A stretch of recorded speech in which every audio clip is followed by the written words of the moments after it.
यदि प्रकाश विद्युत प्रभाव के प्रयोग में आपतित प्रकाश की आवृत्ति 2 गुना कर दें तो निरोधी विभव कितना हो जाएगा।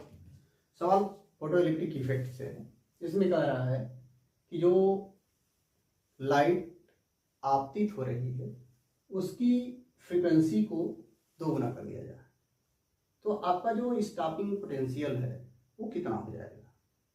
तो आप इसमें प्रकाश विद्युत प्रभाव जो आइंस्टीन की प्रकाश विद्युत प्रभाव की समीकरण है उसका इस्तेमाल कर सकते हैं और वो आप जानते हो ई के काइनेटिक एनर्जी जो इलेक्ट्रॉन इमिट होता है फोटो इलेक्ट्रॉन वो बराबर होता है जो फोटॉन उस पर आपतित हुआ उसकी energy H new minus work function जो उस मेटल के लिए कार्यफलन होता है वो।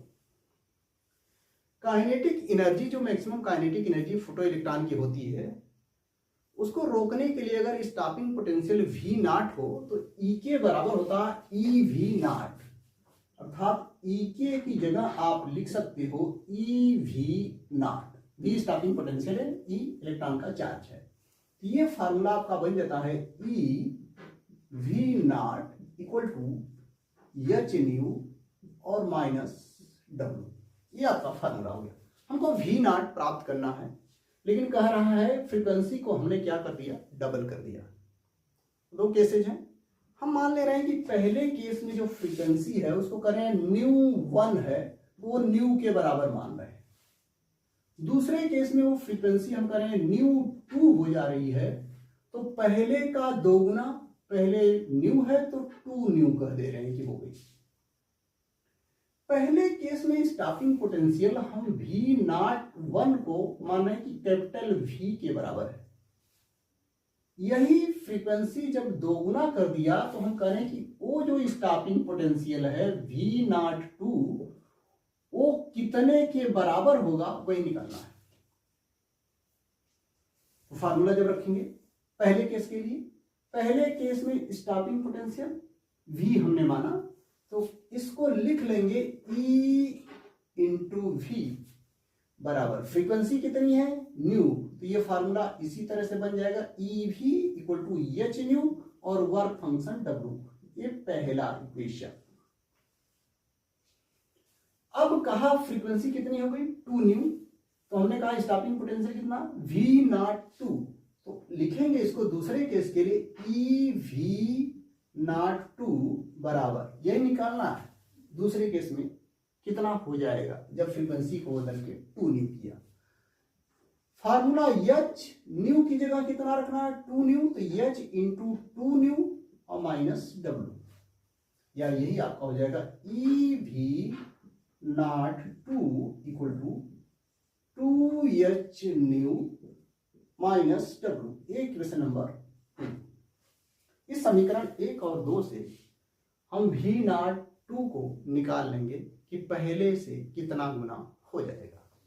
तो समीकरण 2 में समीकरण 1 की भाग देने पर लिखा, समीकरण 2 में समीकरण 1 से भाग देने पर आंसर बहुत लोगों को पता चल जाता है लेकिन कैलकुलेट कैसे करेंगे उसको यहां पर देखना है। EV naught 2 divide by EV पहले केस में equal to 2h nu, EV naught 2 की वैल्यू राइट साइड में, माइनस W और डिवाइड बाई पहले केस में EV h nu minus W। हमें E से E यहां कैंसिल कर देना है, V नॉट 2 निकालना है तो ये आप इस तरह लिख सकते हो V नॉट 2 इक्वल टू, ये V इधर जाके मल्टीप्लाई हो जाएगा और इसको देखिए आप कैसे लिखेंगे 2h न्यू को लिख सकते हैं h new plus h new और माइनस W, और यहां नीचे है h न्यू और माइनस W, और ये जाके V यहां मल्टीप्लाई हो गया इस तरह से। V क्या है, पहले केस में हमने कहा यदि स्टॉपिंग पोटेंशियल है तो, अब ध्यान दीजिए एच न्यू बटे इतना कर देंगे, एच न्यू माइनस डब्ल्यू बटे इतना कर देंगे, तो जो आपको मिलेगा ये इस तरह मिलेगा V नॉट टू, दूसरे केस में stopping potential H nu divided by H new minus W plus H new minus W divided by H new minus W. इसको हमने अलग अलग कर दिया ताकि समझने में आसानी हो, और इस सब के बाहर कैपिटल भी, पहले केस का स्टार्टिंग पोटेंशियल हमने भी माना है। अब ध्यान दीजिए, यहाँ एच न्यू है, यहाँ H new minus W, H new में से कुछ घटाया गया तो ये नीचे कम है ऊपर अधिक है, तो जब इससे डिवाइड करेंगे तो एक से अधिक आएगा, तो इक्वल टू होगा ये एक से अधिक पहला वाला प्लस ये कितना आएगा, एक आ जाएगा, और इनटू क्या हो जाएगा, भी। ये एक है, एक से अधिक, इसका अर्थ हुआ दो से अधिक हो गया, तो वी नॉट टू, दो से अधिक भी यानी दुगने से अधिक, तो आप कहोगे ये ग्रेटर देन होगा टू वी, दो से अधिक, यानी स्टॉपिंग पोटेंशियल आपने फ्रीक्वेंसी को दो गुना किया तो स्टॉपिंग पोटेंशियल दुगने से अधिक हो जाएगा, यानी वी नॉट टू दो गुने से अधिक। ये आपका आंसर है।